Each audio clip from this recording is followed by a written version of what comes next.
Good afternoon guys, happy Sunday. তাহলে আজকে দুপুরে খাওয়া দাওয়ার মেনু নিয়ে আপনাদের শেয়ার করা যাক।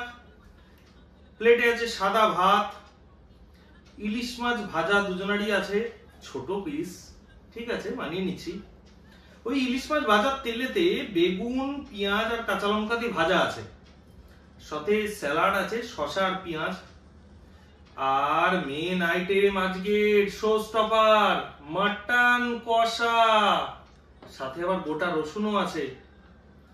তাহলে শুরু করা যাক আজকের খাওয়া দাওয়াটা, দেখতে থাকুন। ঠিক আছে, ভেঙে নিয়েছো, কোনো ব্যাপার নেই।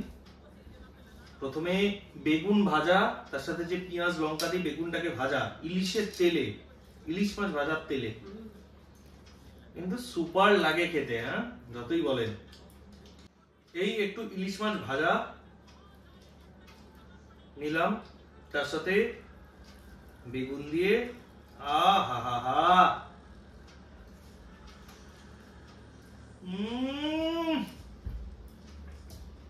অপূর্ব অপূর্ব। কি বলো তুমি?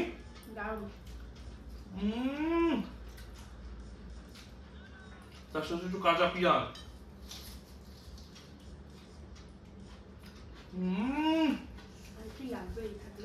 কেন? আমার ছেলের খাওয়া কিন্তু অনেকক্ষণ আগেই হয়ে গেছে, বাট ও আমাদের খাওয়া থেকে এত লোভে পড়েছে, বলছে মা একটু দাও আমাকে খাই। খাও সোনা, তুমি না খেলে কি করে হবে বলো। তাহলে এবার মটনের পালা। প্রথম রাউন্ড শেষ হয়ে গেছে। গোটা রসুন, ও মটনের সাথে যদি একটু গোটা রসুন হয় তাহলে তো জমে ক্ষীর। আর মটনে আলু হবে না, তাহলে কি আর মটন জমে? এই যে ম্যাডাম আলু পছন্দ করেন না, উনি শুধু মাংস দিয়েই খাবেন। যার যেটা ভালো লাগে সে সেটাই খাক।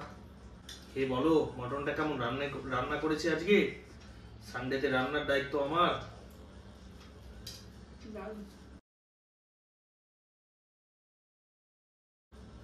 একটু রসুন নিতে হবে সাথে।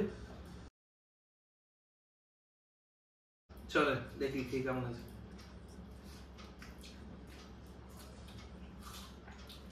অপূর্ব অপূর্ব।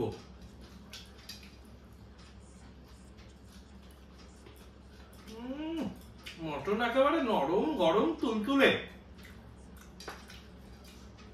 কি যেন বলে ফুড ব্লগাররা, থলথলে আর কি বেশ একটা বলে, সেই স্বাদ।